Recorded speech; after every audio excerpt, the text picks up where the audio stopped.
Qual é o melhor aqui, Edmilson? O melhor, na minha opinião, o melhor é o tráfego pago. Por quê?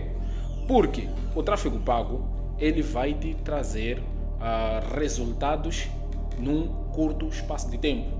Por simplesmente isso. Então, ao passo que o orgânico, tu vais precisar de investir em conteúdo, postar muito, fazer muitos posts que talvez no final do dia, em um ano, tu podes até não viralizar se tu não souberes fazer posts que viralizam, se tu não tiveres material suficiente e conhecimento suficiente para fazer posts que viralizam.